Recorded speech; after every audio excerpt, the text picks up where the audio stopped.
Ezekiel chapter 25. The word of Yahweh came to me in these terms. Turn towards the people of the Ammonites and prophesy against them. Say to them on my behalf, this is what Yahweh says. Because you mocked when my sanctuary was profaned, when the land of Israel was laid waste, and the Judeans were exiled, I am giving you over to the people of the east as their possession. They will pitch their camps and settle among you. They will eat your fruit and drink your milk.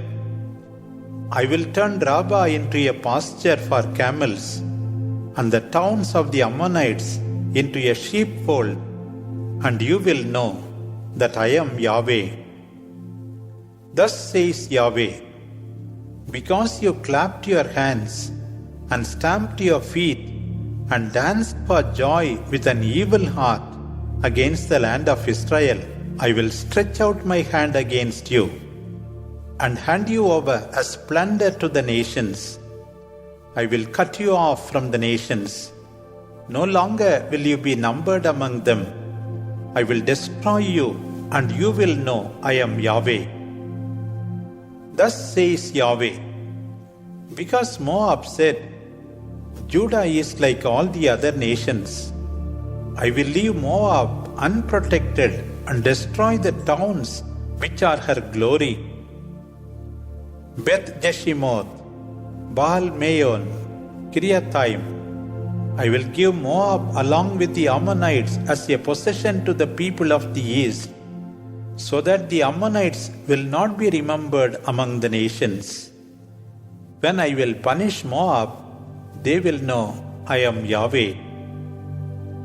Word of Yahweh, because Edom took revenge on Judah and was guilty in so doing, this is what Yahweh says. I will stretch out my hand against Edom, destroying people and animals. I will make it a ruins from Teman and let them be slain as far as Dedan. I will put Israel in charge of my revenge against Edom. They will deal with Edom according to my wrath and my fury, and Edom will experience my revenge. Word of Yahweh. Word of Yahweh. Because the Philistines have taken revenge with an evil heart, and because of their ceaseless hatred, thus says Yahweh, I intend to stretch out my hand against the Philistines. I will cut off the Kerethites and destroy the rest of the coast.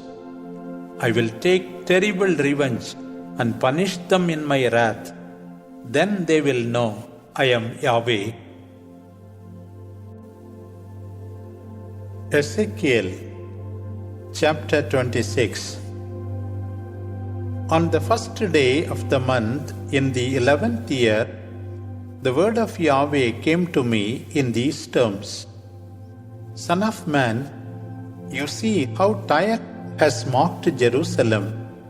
Aha, the land through which the goods of the nations came to me is destroyed. What she received will now be mine. I shall prosper while she lies in ruins. Because Tyre said that, word of Yahweh, I am against her. I will bring many people against her. They will rise like the waves of the sea. They will destroy the ramparts of Tyre and knock down its towers. I will sweep away the dust, making it a bare rock. She will be in the midst of the sea, a place to hang out nets. I, Yahweh, have spoken. Tyre will be plunder for the nations. Her villages on dry land will be laid waste by the sword, and they will know that I am Yahweh. This is what Yahweh says. From the north, I will bring Nebuchadnezzar, king of Babylon, against Tyre. He will come with horses, chariots, and cavalry, a vast army and throngs of people. He will lay waste with the sword your villages on dry land. He will set up a siege wall against you, and throw up a mound and raise a roof of shields against you. He will set a battering ram, hammer your walls, and he will demolish your towers with weapons. His numerous horses will cover you with dust. The noise of the cavalry, the wheels of the chariots and wagons will make your walls shake when they enter your gates, as one enters a town through a breach in its walls. Horses' hoofs will trample your streets. He will slay your people with the sword, and your powerful pillars will crumble to the ground. They will plunder your riches and loot your merchandise. They will break down your walls and destroy your pleasant houses. Your stones, timber, and soil they will cast into the sea. I will silence your songs, and the sound of your lyres will be heard no more. I will make a stark rock of you, a place to dry fishing nets, and you shall never be rebuilt. I, Yahweh, have spoken. This is a word of Yahweh to Tyre. At the time of your massacre, will not the coastlands quake when the noise of your fall and the groaning of the victims is heard? All the princes of the sea will step down from their thrones. They will remove their robes and take off their embroidered garments. They will put on mourning clothes, sit on the ground, tremble with fear, and be appalled because of you. They will be amazed on your account and will take up this lament. How have we perished, vanished from the sea, city of renown? Formerly, you and your citizens were so powerful on the sea. You imposed terror on all, but now the coastlands tremble on the day of your fall. The islands of the sea are terrified at your disappearance. Thus says Yahweh, when I make you into a city of ruins like uninhabited towns, when I make the ocean rise against you and the mighty waters cover you, then I will thrust you down with those who descend to the pit. To the people of long ago, I will throw you into the netherworld, into everlasting loneliness, like those who go down to the pit, that you may not return to the land of the living. Then you will be an object of horror, and even if sought, you will not be found. Word of Yahweh.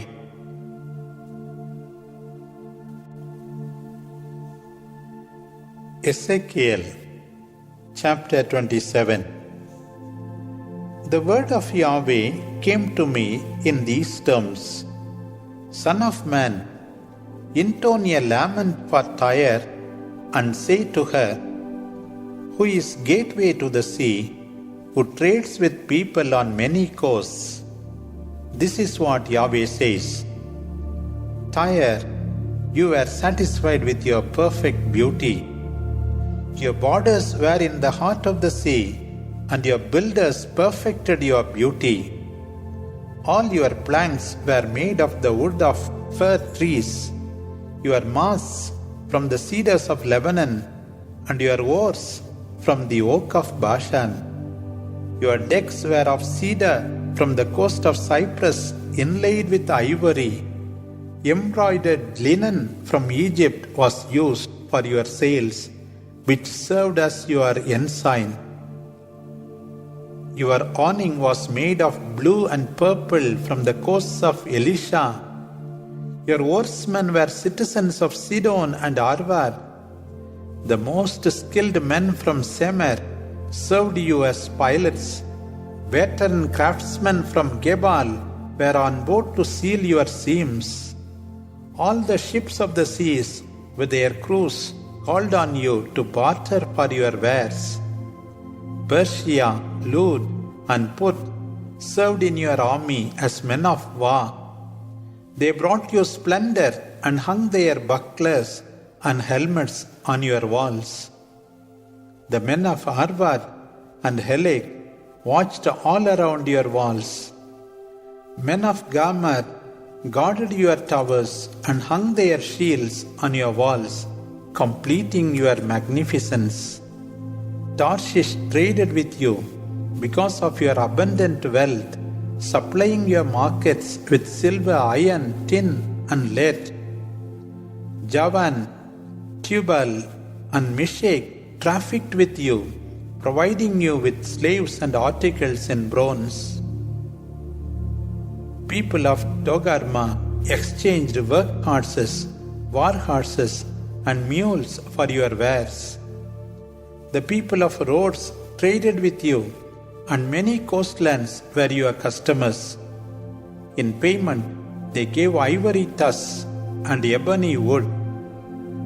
Edom trafficked with you because of your many products and provided your markets with turquoise, purple fabric, embroidered cloth, fine linen, coral, and rubies.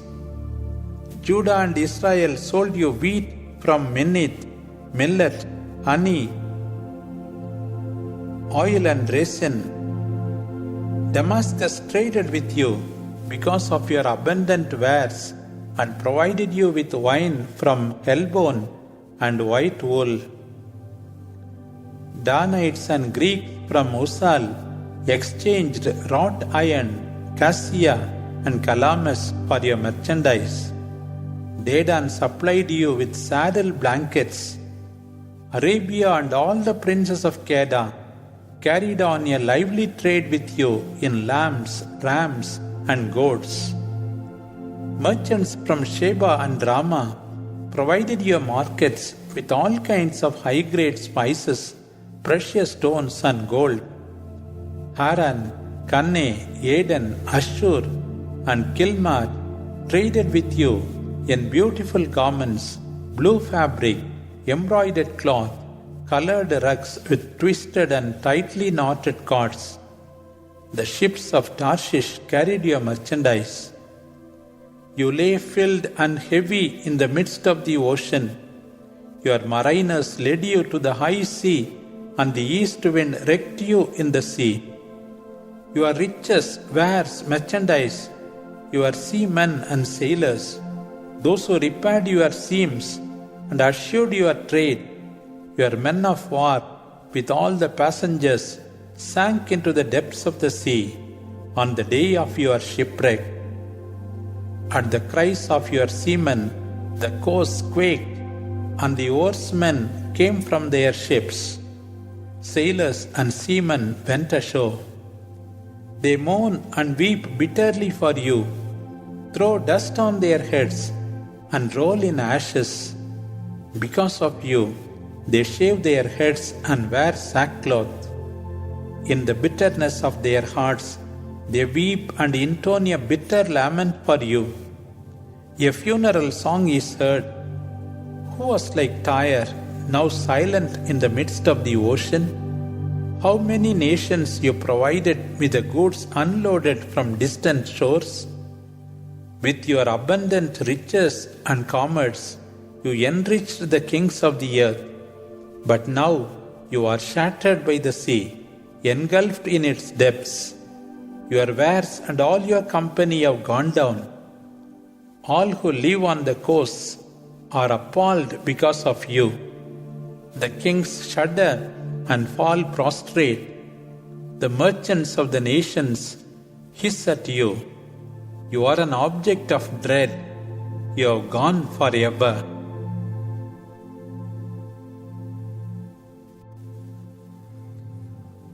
Ezekiel chapter 28. The word of Yahweh came to me in these terms. Son of man, say to the prince of Tyre, you are very proud and self-satisfied. I am a god. I sit like a god in the desert of the sea. Yet you are man and not a god? Would you hold yourself as wise as God? You consider yourself wiser than Daniel. No secret is hidden from you. Your wisdom and know-how have earned you a fortune. Gold and silver flowed in your treasury. Clever in trade, you became wealthy, and as your fortune increased, your heart became prouder. But now Yahweh has spoken to you, to the one who is like God. I am bringing foreigners against you, the most feared of all the nations. Their sword will challenge your wisdom and debase your refined culture. They will bring you down to the pit, and you will die in the depths of the sea. Will you be able to say, I am a god, when your murderers are killing you? You are a man and not a god. You will die the death of the uncircumcised and perish at the hands of aliens. For I have spoken, word of Yahweh. The word of Yahweh came to me in these terms. Son of man, intone a lamentation for the king of Tyre, and say to him, this is what Yahweh says. You were the model of perfection, full of wisdom and perfect in beauty. You lived in Eden, the garden of God, and every kind of precious stone adorned you. Ruby, topaz, emerald, chrysolite, onyx, and jasper, sapphire, turquoise, and emerald. The trinkets on your robe were made of gold, prepared for you on the day you were created. I anointed you a guardian angel on the holy mountain of God, where you walked amidst the spirits of God. You were perfect in your ways from the day you were created until wickedness was found in you. Because of your extensive trade, you were filled with violence and sin. I then deprived you of your dignity, driving you away from the mountain of God, expelling you from among the guardian angels. Your heart was proud because of your beauty. As your splendor corrupted your wisdom, I have cast you down to the ground and exposed you before kings, a spectacle in their sight. Your many sins and dishonest trade have filled and defiled your sanctuaries. Then I made fire break out in you and reduced you to ashes on the ground in the sight of all who looked on. The nations who knew you are appalled. You have become an object of terror. You have gone forever. The word of Yahweh came to me in these terms. Look towards Sidon and prophesy against her. You will say, thus says Yahweh, I come against you, Sidon, and I will be glorified in you. When I inflict punishment on her and make known my holiness, they will know I am Yahweh. I will send pestilence against her and shed blood in her streets. The sword is directed against her from all sides, and they will know I am Yahweh when the victims fall. No longer will there be for the people of Israel thorns that wound or briars that prick them among their neighbors. Then they will know that I am Yahweh. Thus says Yahweh, when I gather Israel from among the nations where she has been dispersed, I will use them to show the nations my holiness, and they will live in the land I gave to my servant Jacob. They will live safely, build houses, and plant vineyards. They will live in safety when I punish all those neighbors who treated them with contempt, and they will know that I am Yahweh their God. Ezekiel chapter 29. On the 10th day of the 12th month of the 10th year, the word of Yahweh came to me in these terms. Son of man, look towards Pharaoh, king of Egypt, and prophesy against all Egypt. Say, this is the word of Yahweh. I am against you, Pharaoh, king of Egypt, huge monster wallowing in the midst of your streams, saying, the Nile and its canals are mine. I made them. I will put hooks in your jaws and make the fish of your rivers cling to your scales. I will drag you from your rivers with all the fish clinging to your scales. I will throw you and the fish of the rivers into the desert. You will fall on the ground with no one to lift you up or bury you. I will give you as food to the wild beasts and to the birds of the air. And all who live in Egypt will know I am Yahweh. You have been but a staff of reed for Israel. When they took hold of you, you broke in their hands. You tore open all their shoulder. When they leaned on you, you wrenched their backs. That is why, thus says Yahweh, I am bringing the sword against you, and I will destroy both people and animals. Egypt will be a wasteland and a ruins, and the Egyptians will know that I am Yahweh when Egypt is made a ruins and a wasteland. You said, the Nile is mine, I made it. Because of that, I am coming against you in the midst of your streams. I will reduce Egypt to a lonely ruins from Migdal to Aswan and to the border of Cush. Neither foot of man nor hoof of animal will tread its paths. Egypt will be uninhabited for 40 years. I will make it one of the wastelands, and for 40 years its cities will be numbered among cities in ruins. I will scatter the Egyptians among the nations and disperse them in other lands. Thus says Yahweh, after 40 years I will gather the Egyptians from among the nations where they were dispersed. I will bring back Egyptian captives to Pathros, the land of their birth. There they will form a small kingdom, weaker than other kingdoms, no longer strong enough to dominate other nations. I will decrease their number so that they may no longer conquer other lands. No longer will Israel be tempted to trust in Egypt, nor will they sin by turning to Egypt for help. Then they will know that I am Yahweh. It happened on the first day of the first month of the 27th year that the word of Yahweh came to me in these terms. Son of man, Nebuchadnezzar, king of Babylon, has mobilized his army for an expedition against Tyre.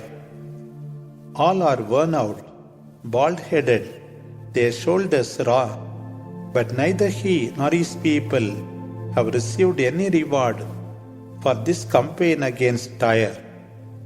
That is why, thus says Yahweh, I intend to give Egypt to Nebuchadnezzar, king of Babylon. He will carry off its riches, plunder it, and let his army have the loot in place of wages.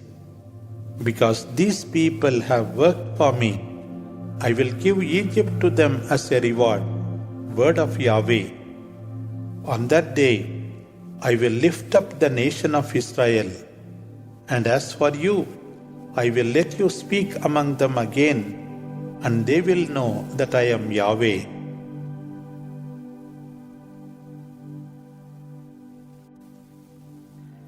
Ezekiel chapter 30. The word of Yahweh came to me in these terms. Son of man, prophesy and say, This is the word of Yahweh. Mourn, the day is near, the day of Yahweh is coming. It will be a day of clouds, a time of doom for the nations. The sword is brought to strike Egypt, and anguish will come to Cush. The slain will fall throughout Egypt. People will carry off its riches, and its foundations will be torn away. Cush, Put, and Lydia, all Arabia,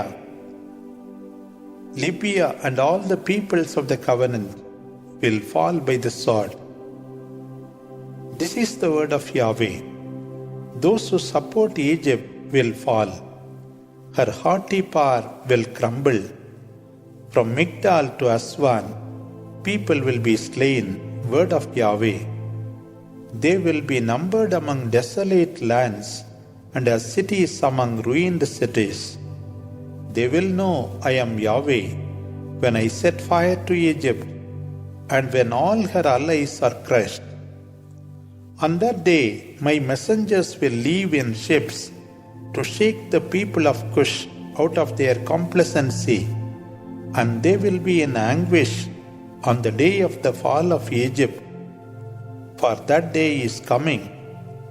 Thus says Yahweh, I will put an end to the hordes of Egypt by means of Nebuchadnezzar, king of Babylon, and his people with him, the most feared among the nations. For I will lead them here to destroy the land. They will draw their swords against Egypt and fill the land with victims. I will dry up Egypt's canals and hand over the country to the wicked. I will use the hand of the foreigner to make the land and all it contains a waste. I, Yahweh, have spoken. This is the word of Yahweh.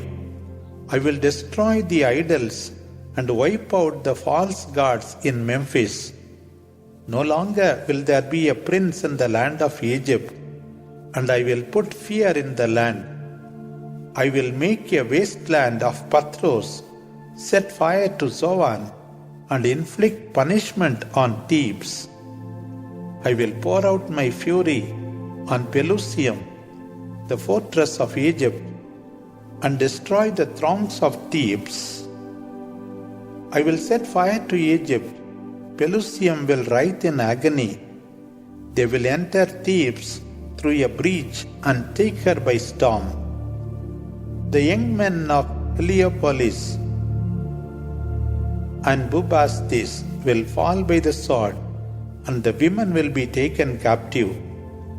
What a dark day it will be in Taphanes when I break the leadership of Egypt and destroy her arrogant might. As for this city, a cloud will cover it, and their daughters will be taken captive. I will inflict punishment on Egypt, and they will know that I am Yahweh. On the 7th day of the first month of the 11th year, the word of Yahweh came to me. Son of man, I have broken the arm of Pharaoh, king of Egypt. No one has treated it for healing or bandaged it to enable him to hold a sword. That is why thus says Yahweh, See, I am against Pharaoh, king of Egypt. I will break his arms, both the one that is strong and the wounded one as well. I will scatter the Egyptians among the nations and disperse them in other lands. I will strengthen the arm of the king of Babylon and put my sword in his hand. But as for Pharaoh, I will break his arms, making him mourn like a mortally wounded man. Yes, I will strengthen the arm of the king of Babylon, but make Pharaoh's arm limp. They will know I am Yahweh when I place my sword in the hand of the king of Babylon. I will scatter the Egyptians among the nations and disperse them in other lands, and they will know that I am Yahweh. Ezekiel chapter 31. On the first of the third month of the 11th year, the word of Yahweh came to me. Son of man, say to Pharaoh, king of Egypt, unto his multitude, who is comparable to you in your greatness? You are like a very tall cedar in Lebanon, with beautiful branches providing forest shade with its top among the clouds. It grew, the waters made it grow, and the streams ascending from the deep springs that watered all the trees of the land through the canals flowed straight to its place. Higher than all the other trees, its boughs increased and its branches grew larger because of the plentiful water. The birds of the air nested in its boughs, and all the animals brought forth their young under its branches. Numerous nations lived in its shade. It became majestic in height and in the thickness of its branches, for its roots were turned towards plentiful water. The other cedars in the garden of God could not equal it. The pine trees could not equal its boughs, nor could the plane trees rival its branches. No other tree in God's garden was comparable to it in beauty. I made it beautiful in the abundance of its branches, the envy of the trees in the garden of God in Eden. That is why, thus says Yahweh, because it grew tall and reached the clouds and became proud, I will hand it over to the ruler of the nations, who will treat it according to its wickedness. I have rejected it. Foreigners, the most terrible among the nations, have felled it, cut it down on the mountains. Its boughs have fallen in all the valleys. Its branches lie broken in ravines. All the nations have fled from its shade and abandoned it. The birds of the air alight on its broken boughs, and the animals are found among its fallen branches.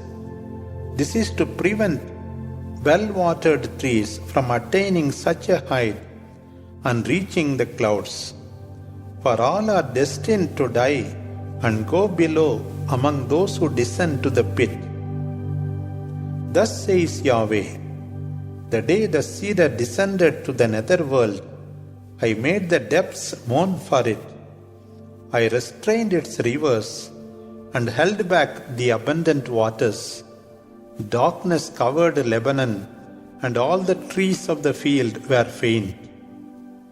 The nations were shaken at the noise of its fall, when I made it depart to the lower regions with those who go down to the pit.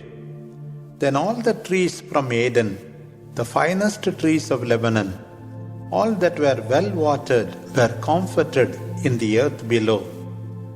Those from among the nations who lived in its shade, they too went down together to those slain by the sword. O tree, splendid and glorious, who among the trees of Eden was comparable to you? But you were made to go down to the lower regions like the other trees of Eden. You lay among the uncircumcised people, victims of the sword, you, Pharaoh, and all your multitudes. Word of Yahweh. Ezekiel chapter 32. On the first day of the 12th month, in the 12th year, the word of Yahweh came to me in these terms. Intone a lamentation for Pharaoh, king of Egypt. You will say, Lion of the nations, you are lost. You were like a monster of the sea, thrashing the water in the rivers, stirring and muddying the water with your feet. This is what Yahweh says.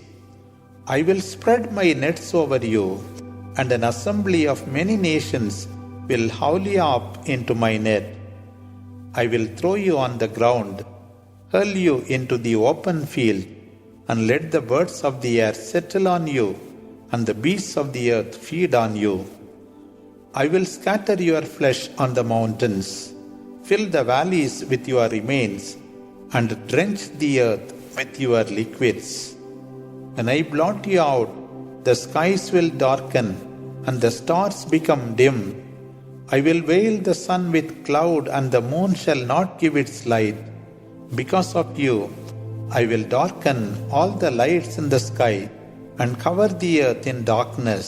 Word of Yahweh. Many nations will grieve when I spread the news of your fall. Even people you do not know, their kings will shudder because of you when I wave my sword before them. All of them will tremble for their life on the day of your fall. For thus says Yahweh, the sword of king of Babylon is coming against you, the sword of the warriors, the most terrible among the nations, will destroy your numerous people. They will shatter the pride of Egypt, and your multitudes will be exterminated. I will destroy all your cattle along the shores of the great river, no longer to be trod by man or beast. And then I will calm their rivers, and their streams will flow like oil. Word of Yahweh. When I make a wasteland of Egypt and destroy its inhabitants, striking all those who live there, they will know that I am Yahweh. This is the dirge which the cities of the nations will chant for Egypt and its multitudes. Word of Yahweh. On the 15th day of the month, in the 11th year, the word of Yahweh came to me in these terms. Son of man, wail for the multitudes of Egypt and make them descend to the nether world. For I will send them to the land of shadows with those who go down to the pit. There they will meet all the victims of the sword. Egypt has been taken. She has been dragged away with her multitudes. The mighty heroes in the netherworld, together with Pharaoh's allies, will say to her, Why should you be more favored than others? Come down and make your bed with the uncircumcised, with those fallen by the sword. Assyria is there with her entire army. She is surrounded by the tombs of her victims fallen by the sword. Their graves are at the bottom of the pit, and her army lies around her tomb. All those who spread terror in the land of the living have been killed by the sword. Elam is there with all her multitude around her tomb, all of them slain, fallen by the sword. They are the uncircumcised who have gone down to the lower regions, those who spread terror in the land of the living. They bear their shame with those who go down to the pit. Meshech and Tubal are there with the tombs of their multitude around them. All these uncircumcised are there, pierced by the sword, for they spread terror in the land of the living. They are not lying with the heroes of former times who went to the grave with all their gear of war. The heroes whose terror filled the land of the living lie with their swords placed under their heads, their shields over their bones. You instead will be among the uncircumcised victims of the sword.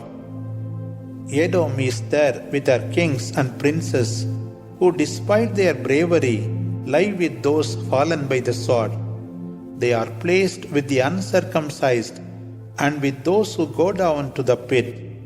All the princes of the north are there, and all the Sidonians who have gone down in disgrace with the slain, despite the terror caused by their power. They are shamed and lie with the uncircumcised, victims of the sword. They bear their shame with those who go down to the pit. When Pharaoh and all his army see them, he will be comforted because of all his multitudes killed by the sword. Word of Yahweh.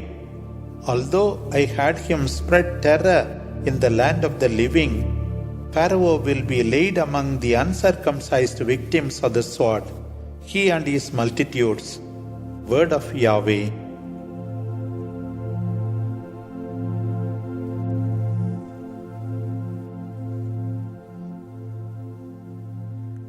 Ezekiel chapter 33. The word of Yahweh came to me in these terms: Son of man, speak to your people and say to them, Imagine that I bring the sword against a country, and the people of that country choose one among them to be their sentry. When this man sees the sword approach the land, he shall sound the trumpet to warn the people. Then, if anyone hears the trumpet and does not heed the warning, he shall be responsible for his own death. But the man who gave the warning will save his life. On the other hand, when the sentry sees the sword coming and does not blow the trumpet, the people are not warned, and some are killed. In that case, I will hold the sentry responsible, and he will answer for the victim's death. For your part, Son of man, I have set you as a watchman for Israel. And when you hear my word, you must give them my warning. When I say to the wicked man, you shall die for sure, if you do not warn the wicked man to turn from his ways, he will die because of his sin. But I will also call you to account for his blood. If you warn the wicked man to turn from his ways, and he does not do so, he will die for his sin, but you yourself will be saved. Son of man, you know the people of Israel say, We are wasting away because of our sin, and our wrongdoing is weighing us down. How can we live? Say to them, As I live, word of Yahweh, I do not want the wicked to die, but rather that they turn from their ways and live. Turn from your wicked ways. Why, O Israel, should you die? You, Son of man, say to your people, The righteous life of the upright will not save him on the day he turns to sin, and the wicked man will not be bound to his wickedness on the day he turns from his evil ways. Likewise for the upright, he will die. When I have said to the righteous, You will live, if he takes advantage of his righteousness to do evil, his former upright life will not be remembered. The evil he is doing will make him die. And if I say to the wicked man, You will certainly die, but he then turns from his sin and does what is just and right, gives back what he took as a pledge on a loan, restores what he has stolen, obeys the decrees that are life-giving, and avoids evil, he will live, he will not die. His life in sin will no longer be held against him. He has done what is just and right, and because of that he will live. Yet your people say, The position of the Lord is not just. On the contrary, it is theirs that is wrong. The upright man who turns from what is just and right and does evil shall die, and the wicked man who turns from evil to do what is just and right shall live. Though you say, The Lord's position is wrong, I will judge you, Israel, each one according to his ways. On the 5th day of the 10th month, in the 11th year of our exile, a fugitive arrived from Jerusalem to tell me, The city has fallen. Now the hand of Yahweh had been on me the evening before the arrival of the fugitive. When I met him in the morning, Yahweh opened my mouth. My tongue was loosened, and no longer was I silent. The word of Yahweh then came to me in these terms: Son of man, those who remain among the ruins in the land of Israel reckon, Abraham was alone when he received the land as a possession. We are still numerous enough, and it is to us that the country has been given. But you will say to them, Thus says Yahweh, you eat food with blood, you look towards idols, you shed blood, and you want to possess the land. You lean on your sword, you do what is detestable.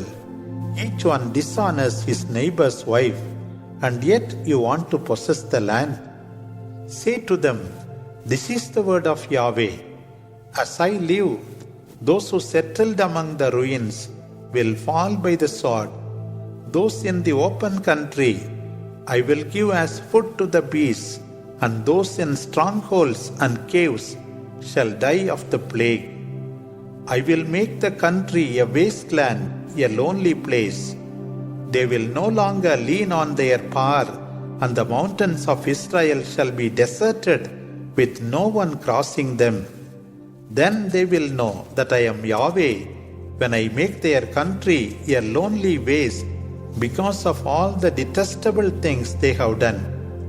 Son of man, your people talk about you along the walls and at the doors of the houses, each one with his neighbor. Come and hear the latest word of Yahweh. They go to you as they go to an assembly and sit in front of you. They listen to your words, but do not do what you say. Instead, they continue to lie and look only for their own interest.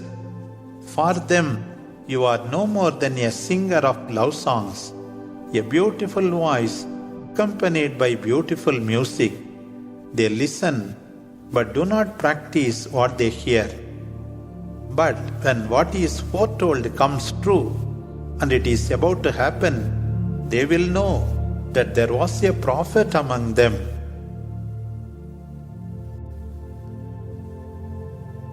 Ezekiel chapter 34. The word of Yahweh came to me in these terms. Son of man, speak on my behalf against the shepherds of Israel. Say to the shepherds on my behalf, Woe to the shepherds of Israel who feed themselves. Should not the shepherds feed the flock? But you feed on milk and are clothed in wool, and you slaughter the fattest sheep. You have not taken care of the flock. You have not strengthened the weak, cared for the sick, or bandaged the injured. You have not gone after the sheep that strayed, or searched for the one that was lost. Instead, you ruled them harshly and were their oppressors. They have scattered for want of a shepherd and became prey of wild animals. My sheep wander over the mountains and high hills, and when they are scattered throughout the land, no one bothers about them or looks for them. Hear then, shepherds, what Yahweh says. As I live, word of Yahweh, because my sheep have been the prey of wild animals, and become their food for want of shepherds, because the shepherds have not cared for my sheep, because you shepherds have not bothered about them, but fed yourselves and not the flocks. Because of that, hear the word of Yahweh. This is what Yahweh says. I will ask an account of the shepherds and reclaim my sheep from them. No longer shall they tend my flock, nor shall there be shepherds who feed themselves. I shall save the flock from their mouths, and no longer shall it be food for them. Indeed, Yahweh says this, I myself will care for my sheep and watch over them. As the shepherd looks after his flock when he finds them scattered, so will I watch over my sheep and gather them from all the places where they were scattered in a time of cloud and fog.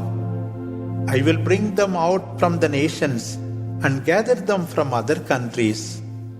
I will lead them to their own land and pasture them on the mountains of Israel, in all the valleys and inhabited regions of the land. I will take them to good pastures on the high mountains of Israel. They will rest where the grazing is good and feed in lush pastures on the heights of Israel. I myself will tend my sheep and let them rest. Word of Yahweh. I will search for the lost and lead back the strays. I will bind up the injured and strengthen the weak, but the fat and strong will be eliminated. I will shepherd my flock with justice. As for you, my flock, says Yahweh, I will distinguish between one sheep and another, and set apart rams and goats. Was it not enough for you to feed on good pasture? Why did you trample under your feet the rest of the pasture? Were you not satisfied with drinking clear water? Why did you muddy the rest with your feet?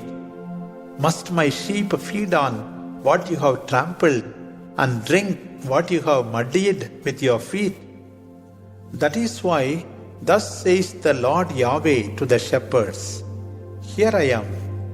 I myself will judge between the fat sheep and the lean, because with flank, shoulder, and horns you butt the weak sheep until you have driven them away.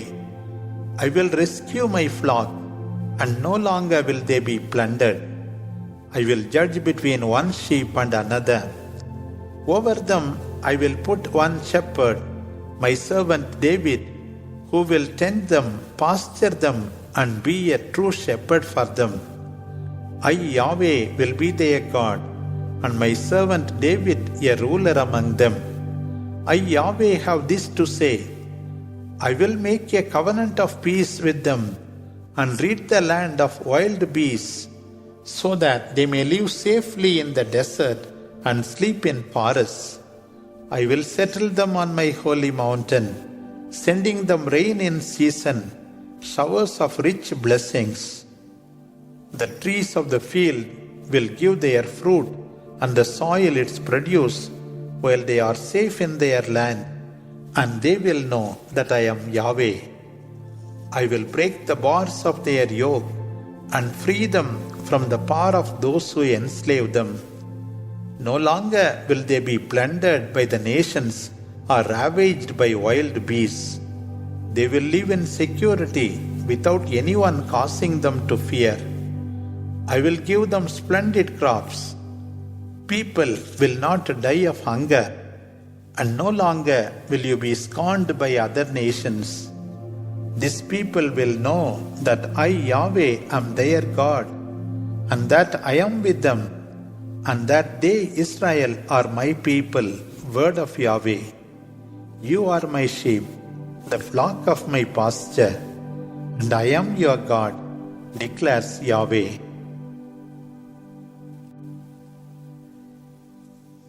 Ezekiel chapter 35. The word of Yahweh came to me. Son of man, set your face against the mountain of Seir, prophesy against it, and say, Thus says Yahweh, I come to strike you, mountain of Seir. I have stretched out my hand against you, and I will make of you a mournful solitude. I will reduce your towns to ruins, make you a desolation, and you shall know that I am Yahweh. I know your long-standing enmity, and how you handed over the people of Israel to the sword in the day of their disaster, when their sins reached an end. Because of that, as I live, word of Yahweh, I intend to give you over to bloodshed, and bloodshed will pursue you. I will make of the mountain of Seir a mournful solitude, and destroy all who come and go there. The mountains will be filled with the slain. The victims of the sword will fall on your hills, in your valleys and ravines. I will reduce you to a desolate ruins forever. No longer will your towns be inhabited, and then you will know that I am Yahweh. You said, "These two nations and these two countries will be mine. We shall take possession of them." And you disregarded Yahweh who was there. Because of that, as I live, declares Yahweh, I will deal with you according to your hatred towards them, and I will make myself known among them when I judge you. Then you will know that I, Yahweh, have heard all the insults uttered against the mountains of Israel, such as, "They are devastated and have been given over to us to be devoured." For I heard when you boasted against me without restraint. Thus says Yahweh, when all the earth rejoices, you will be desolate. Since you rejoiced when the inheritance of Israel became a deserted ruins, that is how I will deal with you. You will become a desert, Mount Seir, and Edom likewise, and people will know that I am Yahweh.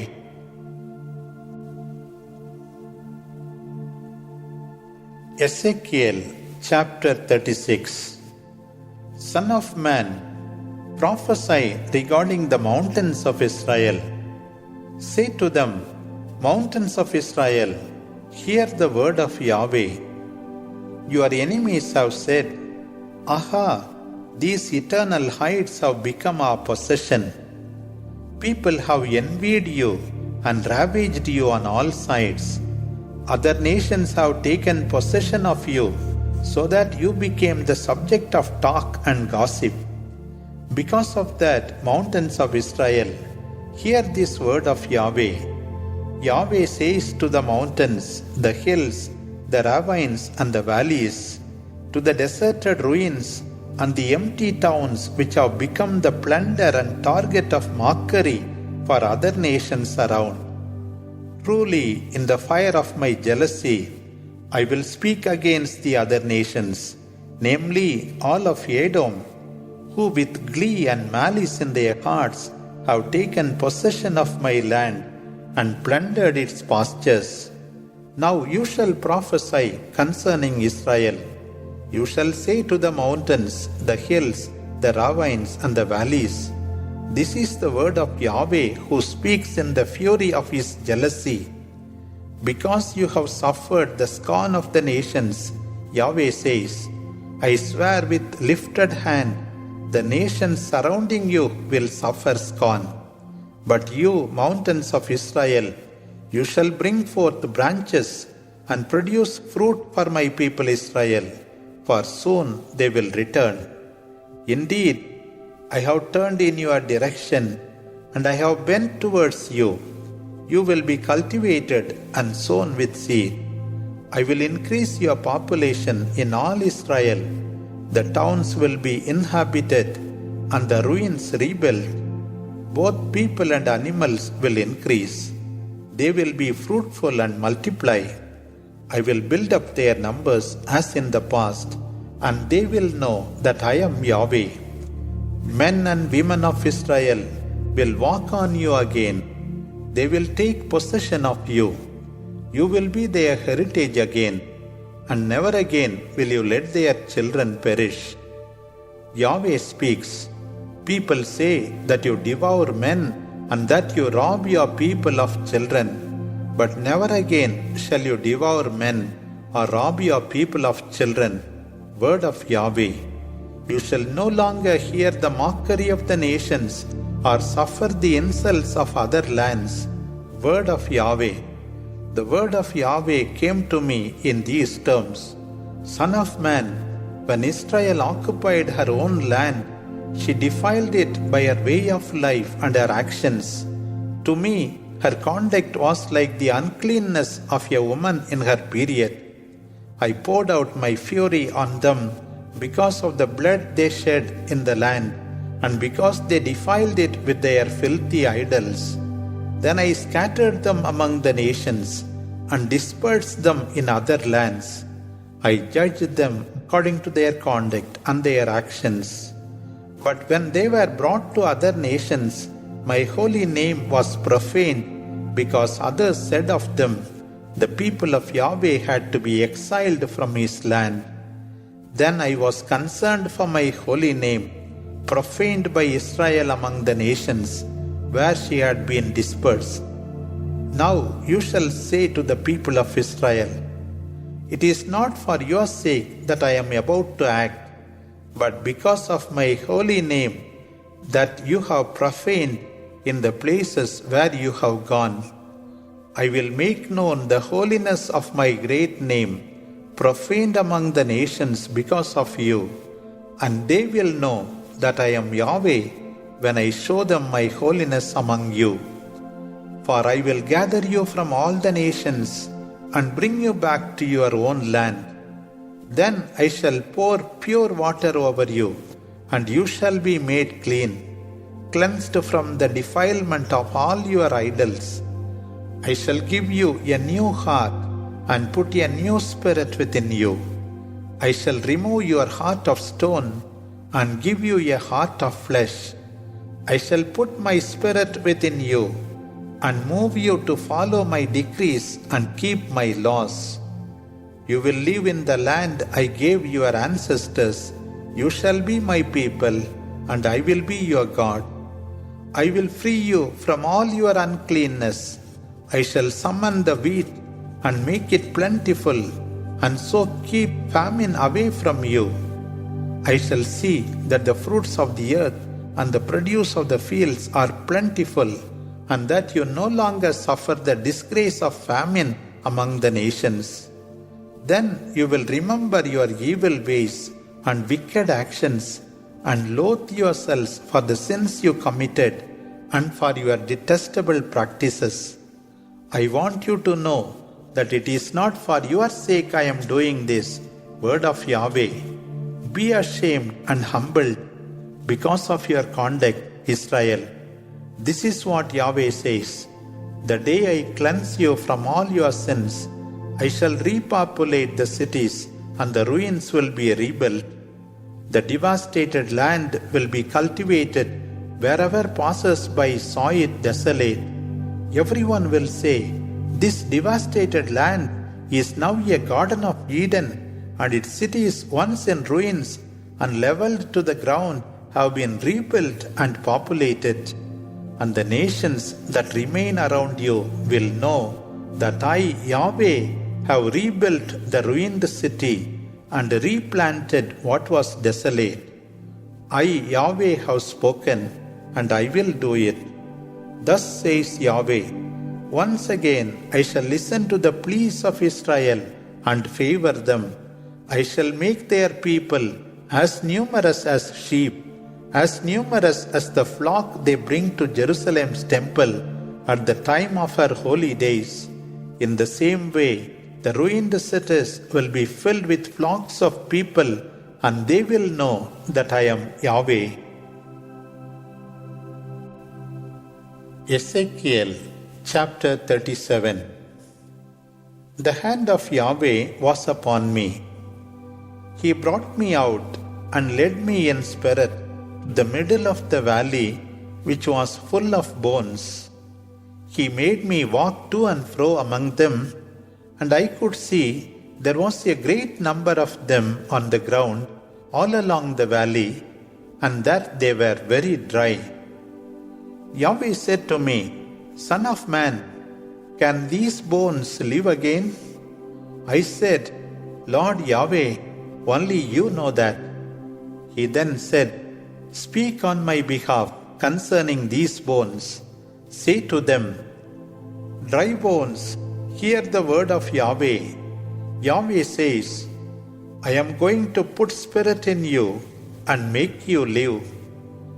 I shall put sinews on you and make flesh grow on you. I shall cover you with skin and give you my spirit that you may live, and you will know that I am Yahweh. I prophesied as I had been commanded, and then there was a noise and commotion. The bones joined together. I looked and saw that they had sinews, that flesh was growing on them, and that he was covering them with skin, but there was no spirit in them. So Yahweh said to me, Speak on my behalf, and call on the Spirit. Son of man, say to the Spirit, This is the word of Yahweh. Spirit, come from the four winds. Breathe into these dead bones and let them live. I prophesied as he had commanded me, and breath entered them. They came alive, standing on their feet, a great, immense army. He then said to me, Son of man, these bones are all Israel. They keep saying, Our bones are dry, hope has gone, it is the end of us. So prophesy, say to them, This is what Yahweh says, I am going to open your tombs. I shall bring you out of your tombs, my people, and lead you back to the land of Israel. You will know that I am Yahweh, O my people, when I open your graves and bring you out of your graves, when I put my spirit in you and you live. I shall settle you in your land, and you will know that I, Yahweh, have done what I said I would do. The word of Yahweh came to me in these terms, Son of man, take a piece of wood and write on it, Judah and the Israelites loyal to him. Take another piece of wood and write, Joseph, the branch of Ephraim, and the Israelites loyal to him. Join one to the other to make a single piece of wood in your hand. When your people say to you, Won't you tell us what this means? Say to them, Yahweh says this, I am going to take the branch of Joseph, which is in the land of Ephraim, and the tribes of Israel loyal to him, and put Judah's branch with them, and they will be as one in my hand. And you will hold in your hand in their sight the pieces of wood on which you wrote. You will then say to them, Thus says Yahweh, I am about to withdraw the Israelites from where they were among the nations. I shall gather them from all around and bring them back to their land. I shall make them into one people on the mountains of Israel, and one king is to be king of them all. They will no longer form two nations or be two separate kingdoms, nor will they defile themselves again with their idols, their detestable practices and their sins. I shall free them from the guilt of their treachery. I shall cleanse them, and they will be for me a people, and I shall be God for them. My servant David will reign over them, one shepherd for all. They will live according to my laws, and follow and practice my decrees. They will settle in the land I gave to my servant Jacob, where their ancestors lived. There they will live forever, their children and their children's children. David my servant will be their prince forever. I shall establish a covenant of peace with them, an everlasting covenant. I shall settle them, and they will increase, and I shall put my sanctuary in their midst forever. I shall make my home at their side. I shall be their God, and they will be my people. Then the nations will know that I am Yahweh who makes Israel holy, having my sanctuary among them forever.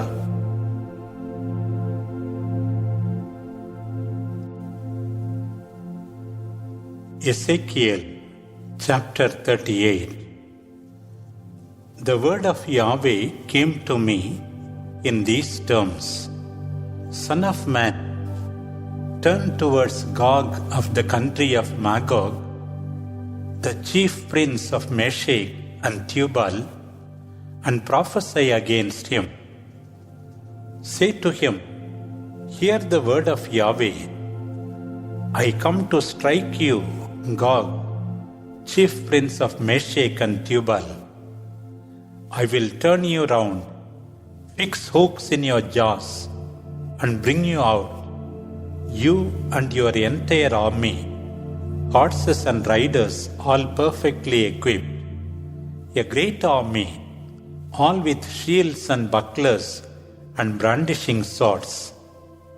Persia, Cush, and Put are with them, all with buckler and helmet. Gomer and all his troops, and Beth-togarmah from the far north with his battalions, a vast throng are with you. Get ready, be prepared, you and all your troops massed around you, and take command of them. After many days, you will be given a mission. In the years ahead, you will invade a land recovered from war, where the people are gathered from among many nations on the mountains of Israel, which had for long been barren. Its people were brought from among the nations, and now live in safety, all of them. Then you will go up like a storm, like a cloud covering the earth, you and all your troops, and the many nations with you. Thus says Yahweh, on that day thoughts will come to your mind, and you will plan an evil scheme, saying, I will go up against unprotected towns, against peaceful people living in safety, all of them living without walls, bars, or gates. I will plunder and loot. I will attack the land that is inhabited again. I will go against this people, gathered from among the nations, who live by trading and are increasing their cattle at the center of the world. People of Sheba and Dedan, and all the merchants of Tarshish and its villages will ask you, have you come to plunder? Is it to loot that you have assembled such an army?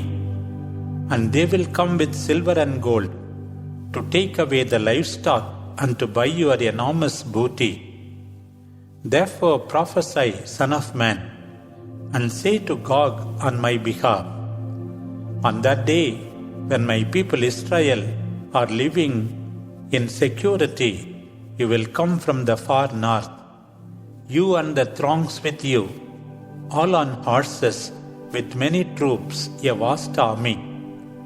You will come against my people Israel like a cloud about to cover the earth. It will be in the far-off days that you shall come against my people, and I shall let you do so, that the nations may know me, for I shall manifest my holiness through you, O Gog. Thus says Yahweh, you are the one about whom I spoke in former times through my servants, the prophets of Israel, saying that I would bring you against them in far-off days. On that day, when Gog will come to the land of Israel, word of Yahweh, my fury will be aroused. In the jealousy and heat of my anger, I declare, on that day there will be a great earthquake in Israel. The fish of the sea, the birds of the air, the beasts of the field, the creatures that creep on the ground, and every human being on the earth will tremble before me. Mountains will fall, cliffs crumble, and walls collapse. I will summon the sword against Gog on all my mountains, word of Yahweh. Each one's sword will turn against his brother. I will punish Gog with plague and bloodshed. I will send torrential rain, hailstones, and burning sulfur on him and on his battalions, and on the many nations with him. I will manifest myself as the mighty and holy one in the sight of these many people, and they will know that I am Yahweh. Ezekiel chapter 39. Son of man, prophesy against Gog. Say to him, thus says Yahweh, I come against you, Gog, chief prince of Meshech and Tubal. When I have led, directed, and brought you from the far north to the mountains of Israel. I shall break the bow in your left hand and snatch the arrows from your right hand. You will fall on the mountains of Israel, you, your battalions, and the nations with you. And I shall give you over to all the birds of prey and wild beasts when you have fallen in the open countryside, for I have spoken. Word of Yahweh. I shall send fire to the land of Magog and to those living peacefully in the islands, and they will know that I am Yahweh. I will manifest my holy name among my people Israel, and never again allow my holy name to be profaned, and the nations will know that I am Yahweh, the Holy One of Israel. All this will come about and take place, word of Yahweh. This is the day I foretold. After that, citizens of the towns of Israel will make a fire using your weapons as fuel, small and large bucklers, bows and arrows, clubs and javelins. For 7 years they will be used as fuel. There will be no need to bring wood from the country or to gather it in the forests, since they will have your weapons to burn. They will plunder their plunderers and loot those who looted them. Word of Yahweh. On that day I shall give Gog a well-known burial place in Israel, the valley of Abarim, on the east of the sea, the valley where the traveler has to stop. There they will bury Gog and his hordes, and they will call it the valley of the multitude of Gog. It will take 7 months to bury the dead and cleanse the country.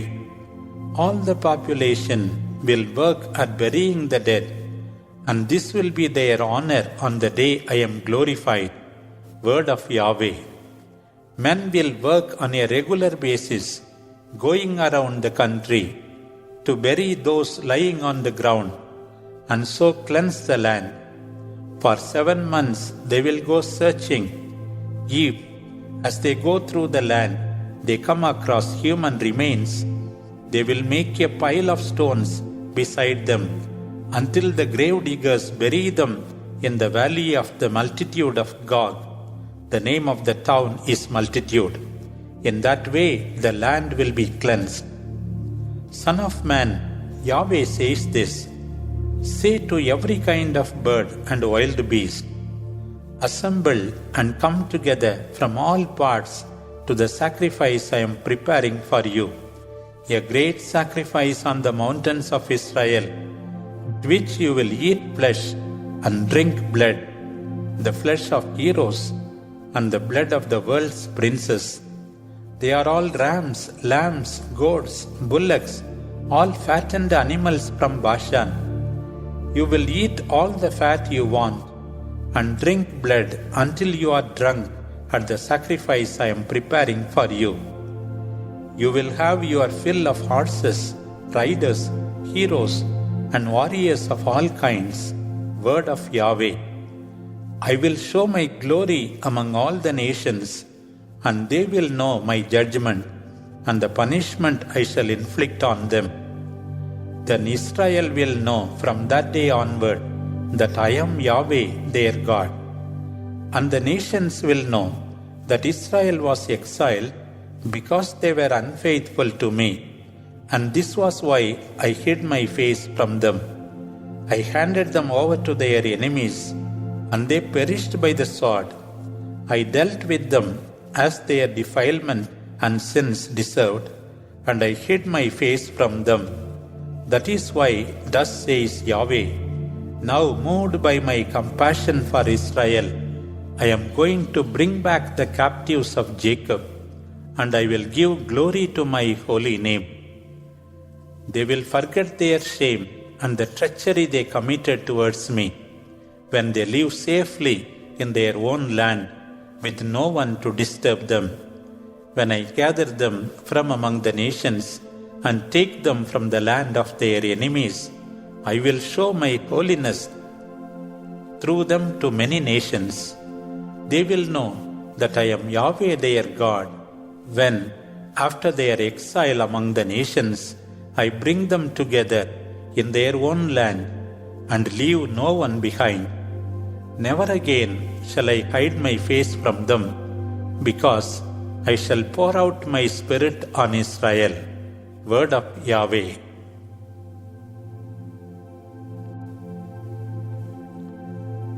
Ezekiel chapter 40. In the 25th year of our captivity, at the beginning of the year, on the 10th day of the month, 14 years after Jerusalem had been taken, the hand of Yahweh was upon me. In a divine vision, He took me away to the land of Israel and put me down on a very high mountain, on the south of which there seemed to be built a city. He took me to it, and there I saw a man who seemed to be made of bronze. He had a flax cord and a measuring rod in his hand, and was standing in the gateway. The man said to me, "Son of man, look carefully, listen closely, and pay attention to everything I show you, since they brought you here for me to show it to you. Tell the people of Israel everything that you see." The house was surrounded with a wall, and the man was holding a measuring rod that was 3 meters long, 6 great cubits. He measured the thickness of this construction, 1 rod, and its height 1 rod. He went to the east gate, climbed the steps, and measured its threshold, 1 rod deep. Each guard room 1 rod by 1 rod, and the walls between the guard rooms 5 cubits thick, and the threshold of the gate inward from the porch of the gate 1 rod. He measured the porch of the gate 8 cubits, its jambs 2 cubits. The porch of the gate was at the inner end. There were 3 guard rooms on each side of the east gate, all 3 the same size, the walls between them all the same thickness on each side. He measured the width of the entrance, 10 cubits, and the width all down the gateway, 13 cubits. There was a rail in front of the guard rooms. Each rail on either side was 1 cubit, and the guard rooms on either side were 6 cubits square. He measured the width of the gate from the back wall of one guard room to the back wall of the other. It was 25 cubits across from window to window. He measured the entrance 20 cubits. After the porch of the gate came the outer court. From the entrance end of the gate to the porch opposite, 50 cubits. On each side of the gate there were windows with screens, both in the guard rooms and in the spaces between, and there were openings all around inside the porch as well, and palm trees decorating the pillars. He took me through to the outer court. There were rooms and a paved terrace going all the way around. There were 30 rooms on this terrace. This terrace, which came right up to the sides of the gates and matched their depth, is the lower terrace. He measured across the outer court from the lower gate to the outside of the inner court, 100 cubits. He measured the length and breadth of the north gate of the outer court. It had 3 guard rooms on each side. The thickness of the walls between them and its porch too, all measured the same as those of the first gate, 50 cubits by 25 cubits. Its windows, its entrance, and its palm tree decoration all measured the same as those of the east gate. There were 7 steps up to it, and its porch was at the inner end. In the inner court there was, opposite the north gate, a gate like the one opposite the east gate. He measured the distance from one gate to the other, 100 cubits. He took me to the south, and there was a gate to the south gate. He measured its guardrooms, the thickness of its walls and porch. They were of the same dimensions as the others. All around it and its entrance were windows like the other windows. It measured 50 cubits by 25 cubits, and it had 7 steps up to it. Its entrance was at the inner end and had palm tree decorations on its pillars, one on each side. The inner court had a southern gate. He measured the distance southward from one gate to the other, 100 cubits. He then took me into the inner court by the south gate. He measured the south gate, which was the same size as the others. Its guardrooms, the thickness of its walls, and entrance all measured the same as the others. Its entrance had windows all around. It measured 50 cubits by 25 cubits. Its entrance measured in all around, was 25 cubits by 5 cubits. The entrance gave on to the outer court. It had palm trees on its pillars each side, and 8 steps leading up to it. He took me to the east gate and measured it. It was the same size as the others. Its guardrooms, the thickness of its walls, its entrance all measured the same as the others. The gate and its entrance had windows all around. Its area was 50 cubits by 25 cubits. Its porch gave on to the outer court. There were palm trees on its pillars on either side, and 8 steps leading up to it. He took me to the north gate and measured it. Its guardrooms, the thickness of its walls, and its entrance all measured the same as the others. It had windows all around. Its area was 50 cubits by 25 cubits. Its entrance gave on to the outer court. There were palm trees on its pillars on either side, and 8 steps leading up to it. There was a room entered from the entrance of the gates. It was here that they had to wash the holocaust. And on either side of the entrance of the gate, there were 2 tables for slaughtering the burnt offering, the sacrifice for sin, and the sacrifice of repayment. Going northward up to the gate, there were 2 tables outside, and 2 more tables at the entrance end of the gate. There were 4 tables on the inside, and 4 tables on the outside of the entrance. In all, 8 tables on which the sacrifices were offered.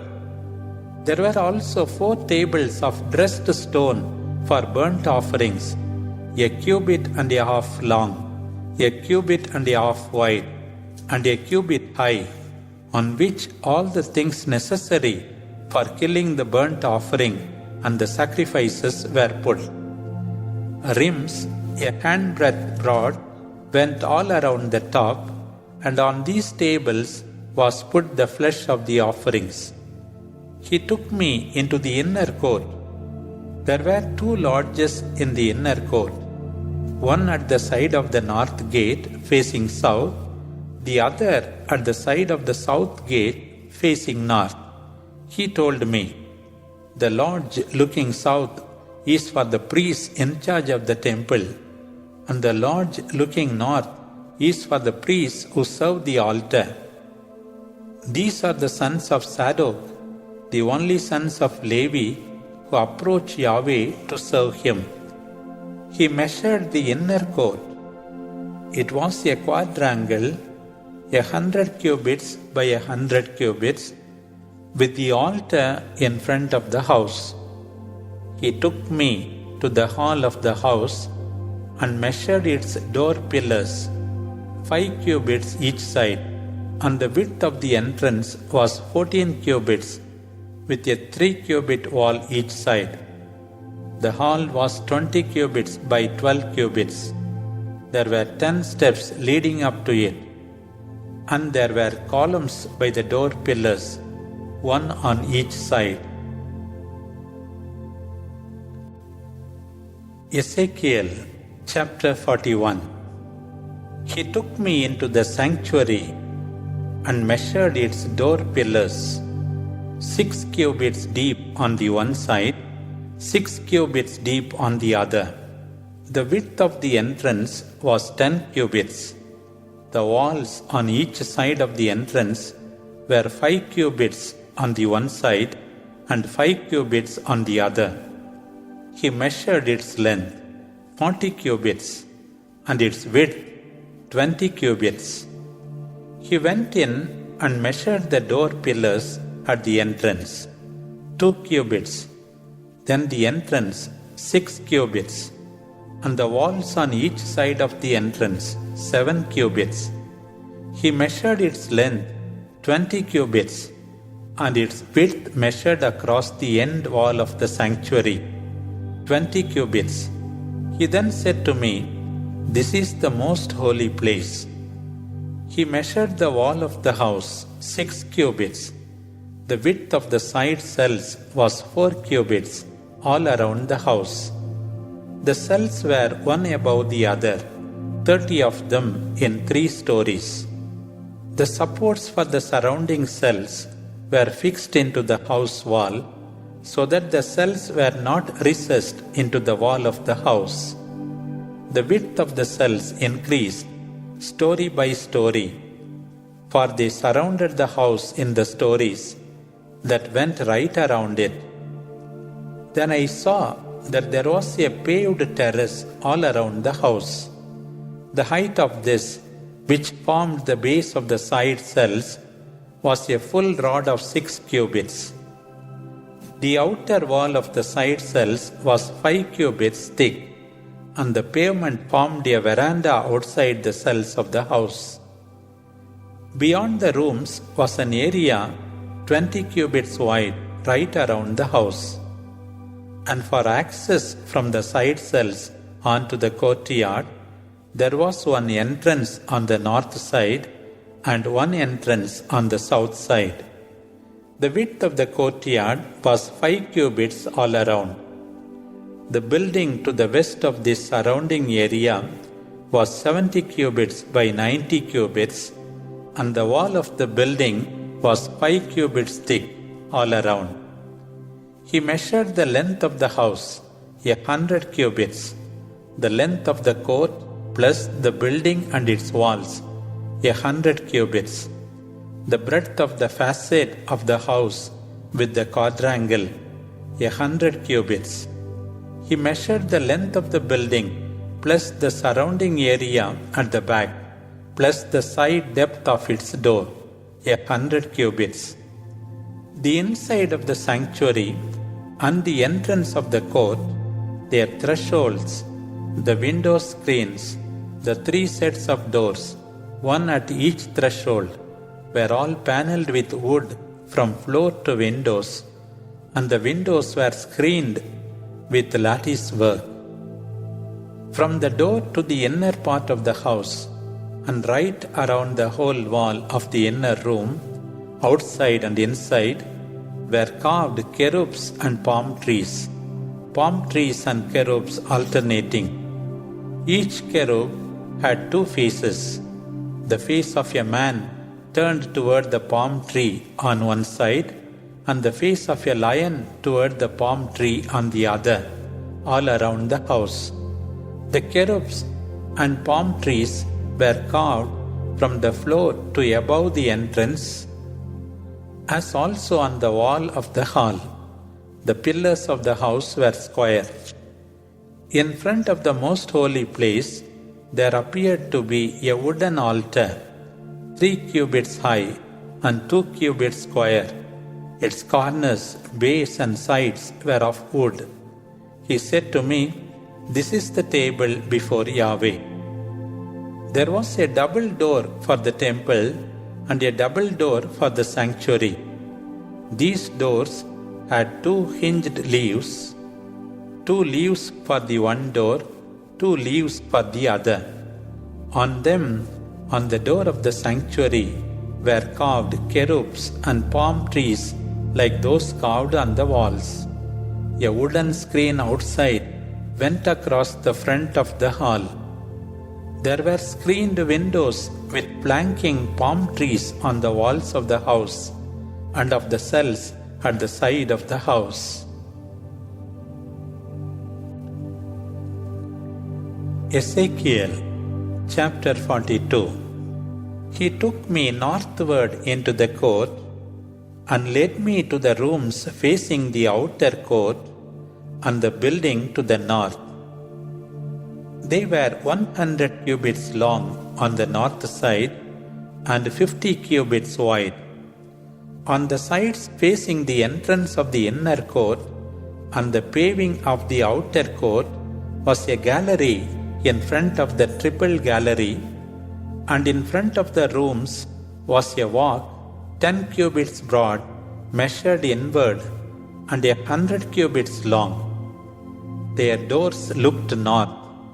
The top floor rooms were narrow because the galleries took up part of the width, being narrower than those on the ground floor or those on the middle floor of the building.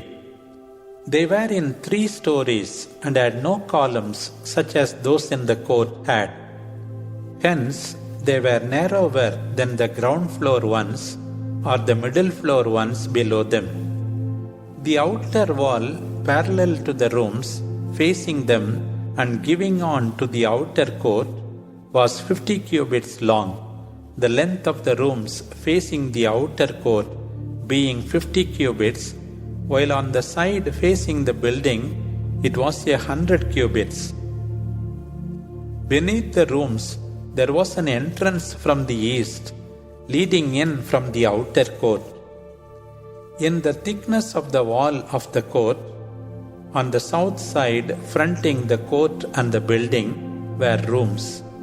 A walk ran in front of them, as with the rooms built on the north side.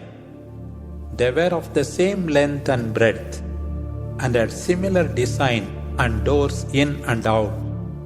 They were like the entrances of the southern rooms, one entrance at the end of each walk, fronting the eastern wall, being the way in. He said to me, "The northern and southern rooms giving on to the court are holy rooms, in which the priests who approach Yahweh will eat the most holy things. In them will be placed the most holy things, the offering, the sacrifice for sin, and the sacrifice of repayment, since this is a holy place. Once the priests have entered, they will not go out of the holy place into the outer court without leaving their liturgical vestments there, since these vestments are holy. They will put on other clothes before going near the room assigned to the people." When he had finished measuring the inside of the temple, he took me out to the east gate and measured the whole area of the court. He measured the east side with his measuring rod, a total of 500 cubits by the measuring rod. He then measured the north side, 500 cubits by the measuring rod. He then measured the south side, 500 cubits by the measuring rod. On the west side, he measured 500 cubits. So he measured the entire enclosing wall on all 4 sides, length 500, breadth 500. This separated the sacred from the profane.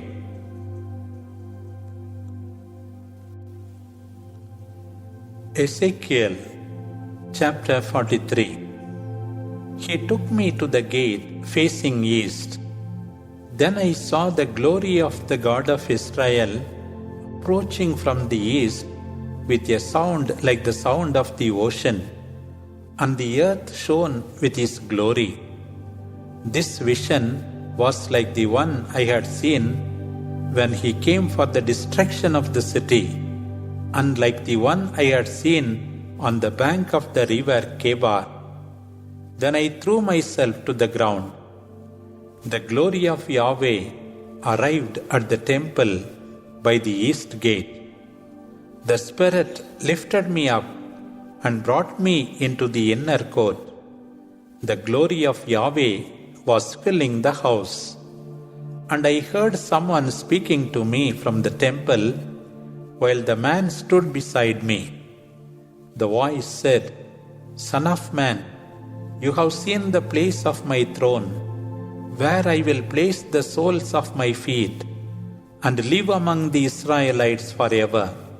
And the people of Israel, they and their kings, will no longer defile my holy name with their prostitutions, and the kings, setting their threshold beside my threshold, and their door beside my door, with a common wall shared by them and me. They used to defile my holy name by their filthy practices, and this is why I destroyed them in my anger. From now on, if they take their prostitutions and the corpses of their kings away from my presence, I shall live among them forever. Son of man, describe this house to the people of Israel, to shame them out of their filthy practices. If they are ashamed of their behavior, draw up the plan and show them the design of the temple, its exits and entrances, its shape, how all of it is arranged, its rules and its laws. Give them all this in writing, so that they can see and take note of its design and the way it is all arranged, and carry it out. This is the law of the temple. All the surrounding area on top of the mountain is a most holy area. Here are the dimensions of the altar. In big cubits, each of a cubit plus a handbreadth. The base, 1 cubit high and 1 cubit wide. The ledge all around it, 1 span. This is the height of the altar, from the ground level of the base up to the lower base, 2 cubits high and 1 cubit wide. From the lesser plinth to the greater base, 4 cubits high and 1 cubit wide.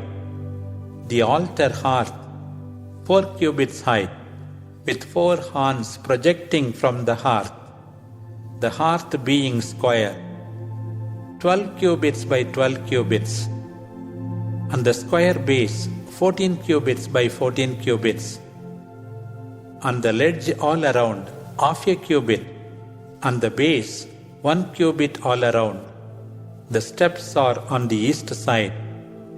He said to me, Son of man, Yahweh says this, as regard the altar, this is how things ought to be done. When it has been built for the offering of the holocaust and for the pouring of blood. To those Levitical priests of the race of Zadok who approach me to serve me, it is Yahweh who speaks. You must give a young bull as a sacrifice for sin. You ought to take some of its blood and put it on the 4 horns and the 4 corners of the base and the surrounding ledge. In this way, you will purify it and make atonement on it. Then take the bull of the sacrifice for sin and burn it in a room of the house apart from the sanctuary. On the 2nd day, you must offer an unblemished he-goat as sacrifice for sin, and the altar is to be purified again as with the bull. When you have finished the purification, you must offer a young bull without blemish and an unblemished ram chosen from the flock. You ought to present them before Yahweh, and the priests will sprinkle salt on them and offer them as a holocaust to Yahweh. As a sacrifice for sin, every day for 7 days you must offer a he-goat, a bull, and an unblemished ram chosen from the flock for a week. In this way, the altar will be atoned for and will be purified and inaugurated. At the end of that time, on the 8th day and afterwards, the priest is to offer your burnt offerings and your communion offerings on the altar, and I will look kindly on you. It is Yahweh who speaks. Ezekiel chapter 44. He brought me back to the outer east gate of the sanctuary. It was shut. Yahweh said to me, "This gate will be kept shut. No one will open it or go through it, since Yahweh the God of Israel has been through it. And so it must be kept shut. The prince himself, however, may sit there to take his meal in the presence of Yahweh, but he is to enter through the entrance of the gate and leave through the same way." He led me through the north gate to the front of the house. I looked. I saw the glory of Yahweh filling his house, and I threw myself to the ground. Yahweh said to me, "Son of man, pay attention. Look carefully and listen closely to everything while I explain to you all the rules of the house of Yahweh and all its laws. Be careful about which men are admitted to the house and which are excluded from the sanctuary. And say to the rebels of the people of Israel, 'The Lord Yahweh says this: There has been enough of all your filthy practices, house of Israel. You let aliens enter, uncircumcised in heart and body, to frequent my sanctuary and profane my temple, when you gave me for my food the fat and the blood. And you broke my covenant with all your filthy practices, when you let them perform your duties in my sanctuary. For the Lord Yahweh said this: No alien, uncircumcised in heart and body, is to enter my sanctuary, none of those aliens living among the Israelites. The Levites who abandoned me when Israel strayed far from me and followed their idols must bear the weight of their own sin. They are to be servants in my sanctuary, responsible for guarding the gates and serving the house. They will kill the burnt offering and the sacrifice for the people and hold themselves at the service of the people. But since they used to be at their service in front of their idols and made Israel sin, and I have raised my hand against them, it is Yahweh who speaks, they must bear the weight of their sin. They are never to approach me again to perform the priestly office in my presence, or to touch my holy things and my most holy things. They must bear the disgrace of their filthy practices. I shall let them work in the house and serve it and do everything to be done in it. The Levitical priests, the sons of Zadok, who did their duty to me in the sanctuary when the Israelites strayed far from me, may still approach me to serve me. They may stand in my presence to offer me the fat and blood. It is Yahweh who speaks. They may enter my sanctuary and approach my table to serve me. They may perform my liturgy. Once they enter the gates of the inner court, they ought to wear linen garments. They ought to wear no wool when they serve inside the gates of the inner court and in the house. They ought to wear linen caps on their heads and linen breeches about their loins. They are not to wear belts that may make them sweat. When they go out to the people in the outer court, They are to remove the garments in which they have performed the liturgy and leave them in the rooms of the holy place and put on other clothes so as not to hallow the people with their vestments. They are neither to shave their heads nor to let their hair grow long, but must cut their hair to a reasonable length. No priest is to drink wine on the day he enters the inner court. They are not to marry widows or divorced women, but only virgins of the race of Israel. They may, however, marry widows if it is the widow of a priest. They are to teach my people what is sacred and what is profane, and make them know what is clean and what is unclean. They are to be judges in disputes. They must judge in the spirit of my statutes. They must follow my laws and ordinances at all my feasts and keep my Sabbaths holy. They are not to go near a dead person, lest they become unclean, except for father, mother, daughter, son, brother, or unmarried sister. After one of them has been purified, 7 days must elapse. Then on the day when he enters the sanctuary, the inner court, to minister in the sanctuary, he is to offer his sacrifice for sin. It is Yahweh who speaks. They are to have no inheritance in Israel. I myself will be their inheritance. You are to give them no patrimony in Israel. I myself will be their patrimony.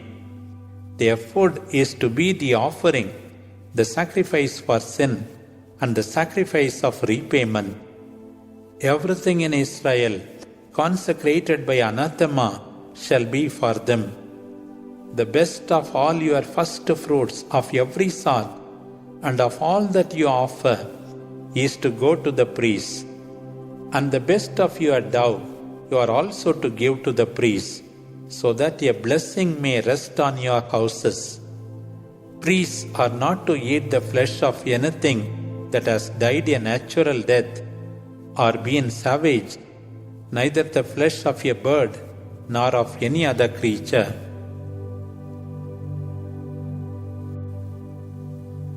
Ezekiel chapter 45.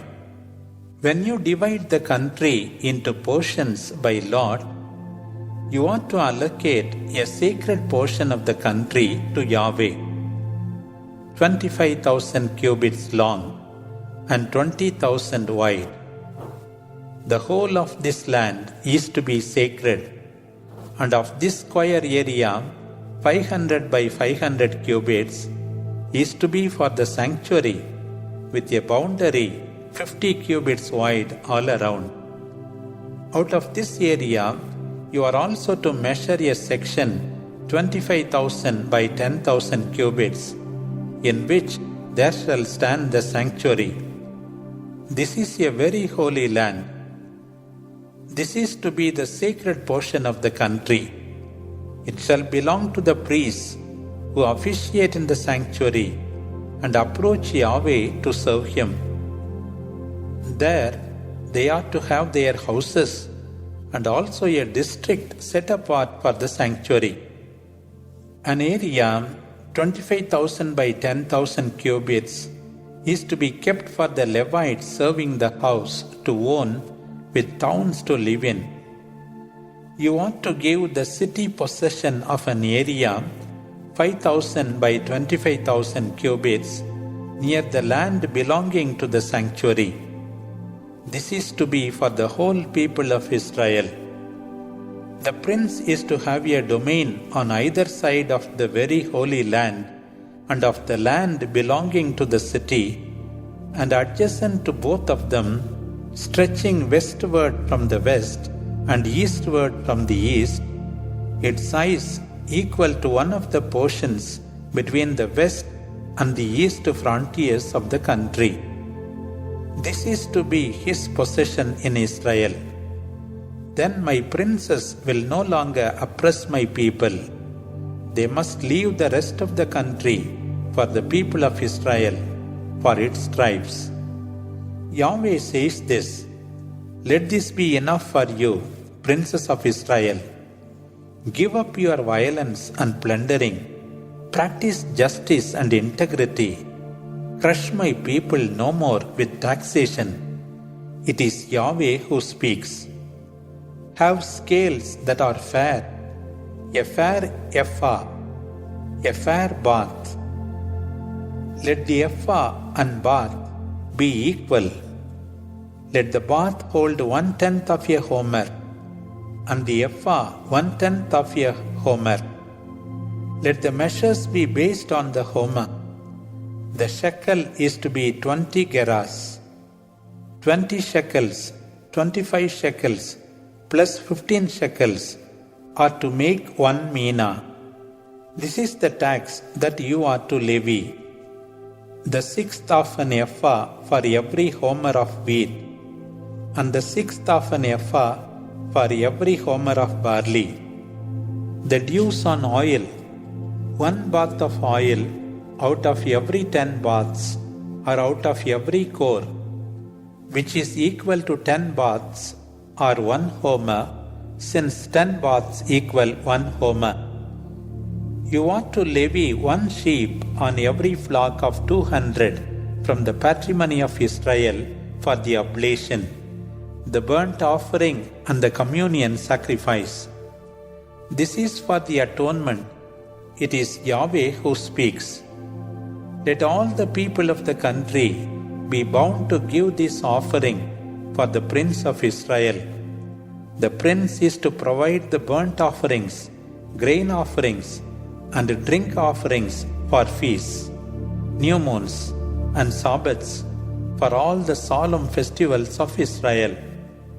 He is to provide the sacrifice for sin, oblation, holocaust, and communion sacrifices, atoning for Israel. Yahweh says this, "On the first day of the first month, you must take a young bull without blemish to purify the sanctuary. The priest is to take blood from the sacrifice for sin and put it on the doorposts of the house, on the 4 corners of the altar base, and on the doorposts of the gates of the inner court. You must do the same on the 7th of the month, on behalf of anyone who has sinned through inadvertence or ignorance. This is how you ought to make atonement for the house. On the 14th day of the first month, you must celebrate the feast of the Passover. For 7 days, everyone is to eat unleavened loaves. On that day, the prince must offer a bull as a sacrifice for sin, for himself and all the people in the country. For the 7 days of the feast, he must offer Yahweh a burnt offering of 7 bulls and 7 rams without blemish, daily for a week, and 1 he-goat daily as a sacrifice for sin, with a grain offering of 1 ephah for each bull, and 1 ephah for each ram, and a hin of oil for every ephah for the oblation. For the feast on the 15th day of the 7th month, he must do the same for 7 days, offering the sacrifice for sin, burnt offering, drink offering, and the oil. Ezekiel chapter 46. Thus speak Yahweh, the east gate of the inner court must be kept shut for the 6 working days. On the Sabbath day it is to be opened, as also on the day of the new moon, and the prince is to go in through the entrance of the outer gate and stand by the doorposts of the gate. The priest must then offer his holocaust and his communion sacrifice. He must prostrate himself on the threshold of the gate and go out, and the gate is not to be shut again until the evening. The people of the country are to prostrate themselves in the presence of Yahweh at the entrance to the gate on Sabbaths and days of the new moon. On the Sabbath day, the prince shall offer 6 unblemished lambs and 1 unblemished ram for the burnt offering. The grain offering is of 1 ephah for the ram, with such oblation as he pleases for the lambs, and a hin of oil for every ephah. On the day of the new moon, he shall offer a young bull without blemish, 6 unblemished lambs, and 1 unblemished ram. He must take a grain offering of 1 ephah for the bull, and 1 ephah for the ram, and what he pleases for the lambs, and a hin of oil for every ephah. When the prince goes in, he is to enter by the entrance of the gate, and he must leave by the same way. When the people of the country come into the presence of Yahweh at the solemn festivals to prostrate themselves, those who have come in by the north gate are to go out by the south gate, and those who have come in by the south gate are to go out by the north gate. No one is to turn back to leave through the gate by which he entered, but is to go out on the opposite side. The prince is to come with them, coming in like them and going out like them. On feast days and solemn festivals, the oblation must be 1 ephah for every bull, 1 ephah for every ram, what he pleases for the lambs, and a hin of oil for every ephah. When the prince offers Yahweh a voluntary communion sacrifice, the east gate is to be opened for him, and he is to offer his holocaust and his communion sacrifice as he does on the Sabbath day. When he has gone out, the gate is to be shut after him. Every day he must offer an unblemished lamb 1 year old as a holocaust to Yahweh. He must offer this every morning. Every morning, in addition, he is to offer an oblation of 1/6 of an ephah and 1/3 of a hin of oil for mixing with the flour. This is an eternal law.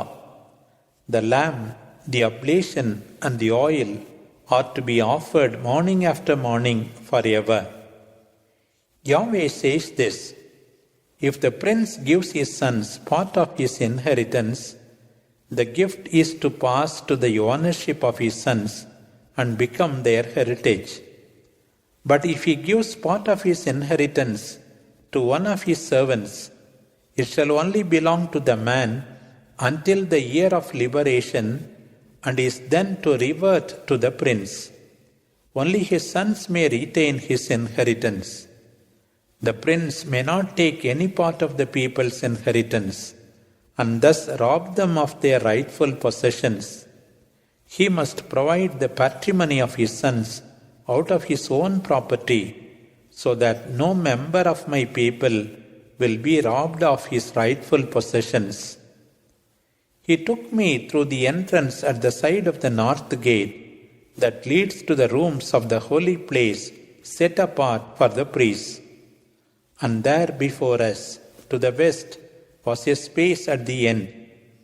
He said to me, "This is where the priests are to boil the slaughtered animals for the sacrifice for sin and the sacrifice of reparation, and where they are to bake the oblation. They shall not carry them into the outer court, lest they hallow the people." He took me into the outer court and led me to each of its 4 corners. In each corner was a compound. There were 4 small compounds, 40 cubits by 30, all 4 being the same size. Each of the 4 was enclosed by a wall, with hearths all around the bottom of the wall. He said, "These are the kitchens where the temple servants are to boil the sacrifices offered by the people." Ezekiel chapter 47.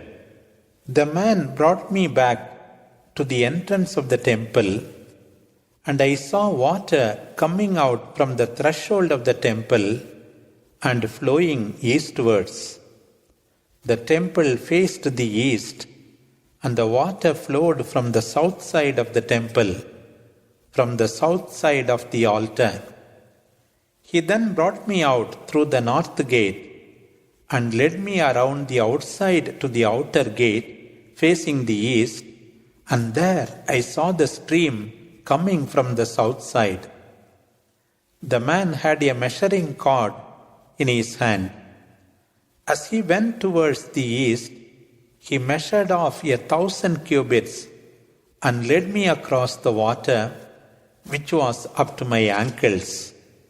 He measured off another 1,000 cubits and made me across the water, which came to my knees. He measured off another 1,000 cubits, and we crossed the water, which was up to my waist. When he had again measured 1,000 cubits, I could not cross the torrent, for it had swollen to a depth which was impossible to cross without swimming. The man then said to me, "Son of man, did you see?" He led me on further and then brought me back to the bank of the river. There I saw a number of trees on both sides of the river. He said to me, "This water goes to the east, down to the Arabah, and when it flows into the sea of foul-smelling water, the water will become wholesome. Wherever the river flows, swarms of creatures will live in it. Fish will be plentiful, and the sea water will become fresh. Wherever it flows, life will abound. Fishermen will stand on the banks and spread nets from En-Gedi to En-Eglaim.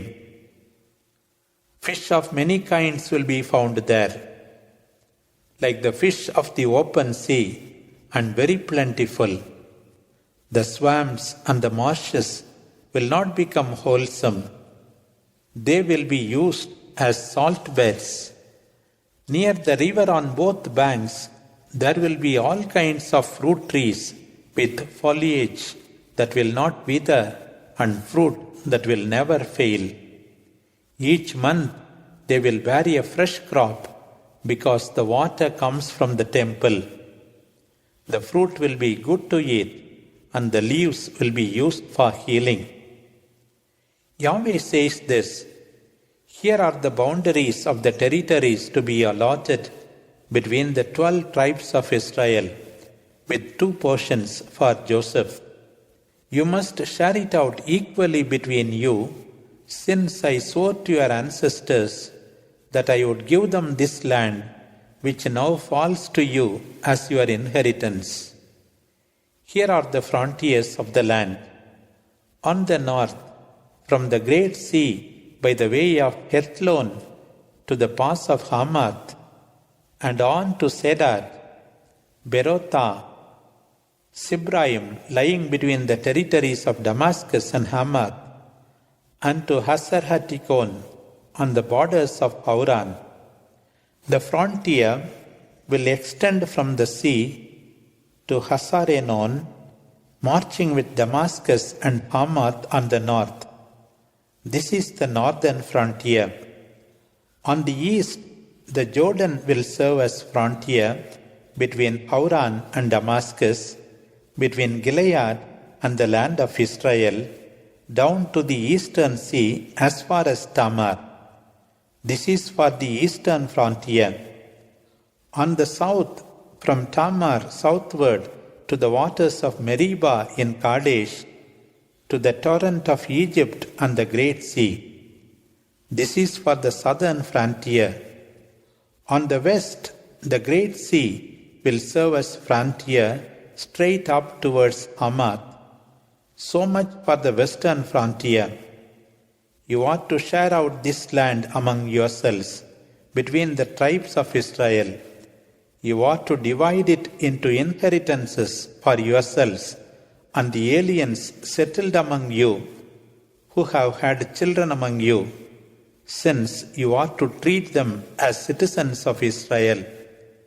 They are to draw lots with you for their inheritance, with the tribes of Israel. You must give the alien his inheritance in the tribe in which he is living. It is Yahweh who speaks. Ezekiel chapter 48. This is the list of the tribes. In the far north, by way of Hethlon to Hamath, to Hasarenon, with the frontier of Damascus lying to the north, bordering Hamath, each portion extends from the eastern frontier to the western frontier. Dan, one portion, bordering Dan from the eastern frontier to the western frontier, Asher. Bordering Asher from the eastern frontier to the western frontier, Naphtali. Bordering Naphtali from the eastern to the western frontier, Manasseh. Bordering Manasseh from the eastern frontier to the western frontier, Ephraim. Bordering Ephraim from the eastern frontier to the western frontier, Reuben. Bordering Reuben from the eastern frontier to the western frontier, Judah. Bordering Judah from the eastern frontier to the western frontier is the part you are to set aside, 25,000 cubits wide, and as long as each of the other portions from the eastern frontier to the western frontier. The sanctuary will be in the center of it. The part you must set aside for Yahweh is to be 25,000 cubits long and 10,000 cubits wide. This consecrated portion is to belong to the priests, being on the north side 25,000 cubits, on the west side 10,000 cubits wide, on the east side 10,000 cubits wide, and on the south side 25,000 cubits long, and the sanctuary of Yahweh will be the center of it. This is to belong to the consecrated priests, to those of the sons of Zadok who maintained my liturgy and did not go astray with the straying Israelites as the Levites went astray.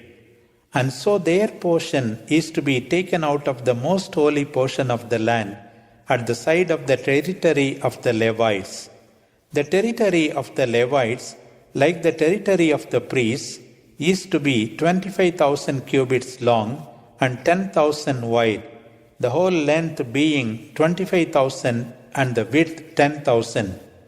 They must not sell or exchange any part of it, and their part can never be alienated, since it is consecrated to Yahweh. The remainder, an area of 5,000 cubits by 25,000, is to be a non-sacred space for the city, for houses and pastures.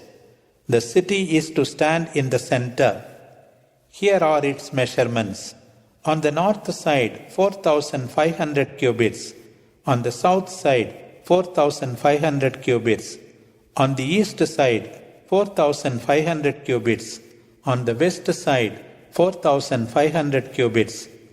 And the city pastures are to extend 250 cubits to the north, 250 to the south, 250 to the east, 250 to the west. What remains of the part set aside after keeping out the consecrated portion consists of 10,000 cubits eastward and 10,000 westward, alongside the consecrated portion. This will bring in a revenue for feeding the people working inside the city. These people are to be drawn from all the tribes of Israel and shall till this land. The portion is to have a total area of 25,000 cubits by 25,000 cubits. So the sacred portion has a square shape and is located beside the land belonging to the city. What is left over on either side of the sacred portion and of the land belonging to the city shall be for the prince, extending along the 25,000 cubits eastward to the western frontier, and extending along the 25,000 cubits westward to the western frontier, running parallel with the other portions.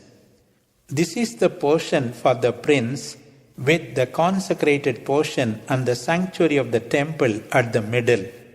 Thus, apart from the property of the Levites and property of the city, which lie inside the prince's portion, everything between the borders of Judah and the borders of Benjamin is to belong to the prince. Here are the rest of the tribes. From the eastern frontier to the western frontier, Benjamin. Bordering Benjamin, from the eastern frontier to the western frontier, Simeon. Bordering Simeon, from the eastern frontier to the western frontier, Issachar. Bordering Issachar, from the eastern frontier to the western frontier, Zebulun. Bordering Zebulun, from the eastern frontier to the western frontier, Gad. The southern border of Gad will be formed by the southern frontier running through Tamar to the waters of Meribah in Kadesh, to the Wadi and the Great Sea. This is the inheritance of the tribes of Israel, and this is how you will apportion it. It is Yahweh who speaks. Here are the ways out of the city. On the north side, being 4,500 cubits long, 3 gates: the gate of Reuben, the gate of Judah, the gate of Levi. The gates of the city are to be named after the tribes of Israel. On the east side, which is to be 4,500 cubits long, 3 gates: the gate of Joseph, the gate of Benjamin, the gate of Dan. On the south side, which is to be 4,500 cubits long, 3 gates: the gate of Simeon, the gate of Issachar, the gate of Zebulun. On the west side, which is to be 4,500 cubits long, 3 gates: the gate of Gad, the gate of Asher, the gate of Naphtali. The total perimeter will be 18,000 cubits, and the name of the city is to be Yahweh is there.